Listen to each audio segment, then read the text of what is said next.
KGF MG market లోని Bangarupet panipuri shop కి వెళ్ళారంటే మీరు డెఫినెట్ గా వన్ మోర్ అని అయితే అంటారనమాట. వీళ్ళైతే అల్టిమేట్ టేస్ట్ అయితే ప్రొవైడ్ చేస్తున్నారు. ఎగ్జాక్ట్ లొకేషన్ వచ్చి మారియమ్మ టెంపుల్ పక్కన అయితే ఉంటుంది బంగారుపేట పానీపూరి షాప్ అనమాట. ఇదే 15 years old and first MG market లో ఓపెన్ చేసిన షాప్. వీళ్ళ మెనూ ఫస్ట్ నేను పానీపూరి అయితే ట్రై చేశాను గైస్. ఫుల్ గా అయితే ఇస్తారు పూరి అనమాట. అండ్ టేస్ట్ వైజ్ కూడా సూపర్ గా ఉంటుంది గైస్. నాకు చాలా ఇష్టమైంది.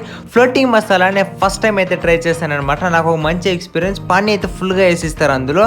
అండ్ తినేదానికి కూడా సూపర్ గా ఉంటుంది. నాకైతే స్పైసీగా సూపర్ గా ఉండే నిప్పట్ మసాలా గైస్ వాళ్ళు వేస్తా ఉంటేనే మసాలా నాకైతే తినేద్దాం అనిపించిపోయా. అండ్ వాళ్ళు ఫాస్ట్ గా వేయడం చూసి నాకైతే తట్టుకోవడం కుదరక నేనైతే టేస్ట్ అయితే ట్రై చేసిన గైస్. అల్టిమేట్ టేస్ట్ అయితే ఉండే. నాకైతే చాలా ఇష్టమైంది. అండ్ సేవ్ పూరి అయితే ట్రై చేశాను అక్కడ. అండ్ అది కూడా సూపర్ గా ఉంది గైస్ తినేదానికి. ఇవన్నీ జస్ట్ 25 rupees అంతే గైస్. అండ్ జామున్ అయితే ట్రై చేశాను అనమాట. ఫినిషింగ్ టచ్ ఎప్పుడు బాగుండాలి కాబట్టి. అండ్ జామున్ అయితే టేస్ట్ చేసేదానికి సూపర్ గా ఉంది గైస్. నాకు ఇష్టమైంది. అండ్ వీళ్ళ దగ్గర హ్యాపీ కస్టమర్స్ గైస్. ప్రతి ఒక్కరు మంచి ఫీడ్